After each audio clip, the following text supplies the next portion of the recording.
वरळीच्या नेहरू सेंटरमध्ये Mumbai art fair या चित्रकृतींच्या प्रदर्शनाचं आयोजन करण्यात आलंय। देशासह जगभरातून 250 चित्रकार या प्रदर्शनात सहभागी झाले होते। तसंच या प्रदर्शनात 85 बूथ्स आणि 3000 पेक्षा जास्त कलाकृतींचा समावेश होता।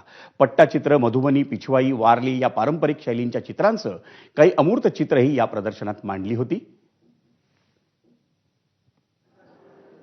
पाहूयात आमची प्रतिनिधी तन्वी गुंडे यानं या प्रदर्शनाचा घेतलेला आढावा।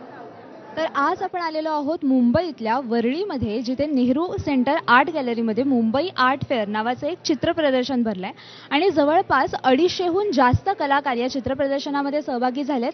3000पेक्षा जास्त कलाकृती इथे आपल्याला पाहायला मिळत आहेत। देशभरातील वेगवेगळे कलाकार या चित्र प्रदर्शनामध्ये आपले चित्र घेऊन आलेली आहेत, आपल्या कलाकृती घेऊन आलेल्या आहेत। आपल्यासोबत आता या मुंबई आर्ट फेअरचे आयोजक राजेंद्र पाटील आहेत। आपण त्यांच्याकडून जाणून घेऊयात की नेमकं काय काय इथे पाहायला मिळणार आहे। या ठिकाणी फक्त मुंबई, पुणे, नागपूर किंवा महाराष्ट्रातलेच नाही तर भारतभरातले तुम्हाला अगदी जम्मूपासून तर केरळचे आर्टिस्ट आहेत आणि आसाम, नॉर्थ ईस्ट पासून तर गुजरात, भारतातल्या प्रत्येक शहरातले, प्रत्येक राज्यातले, बहुतेक शहरांमधले आणि राज्यांमधले चित्रकार, शिल्पकार इथे बघायला मिळतील। ये सब इंडियन आर्ट है, ट्रेडिशनल इंडियन आर्ट है। इसमें तंजौर पेंटिंग्स हैं जो साउथ से आती हैं।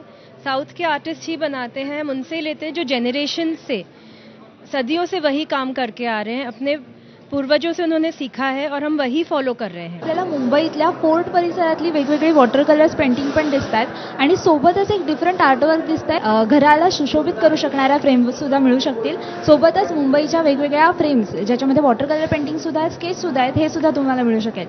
कॅमेरामन विजय देसाईसह मी तन्वी गुंडे, एबीपी माझा, मुंबई।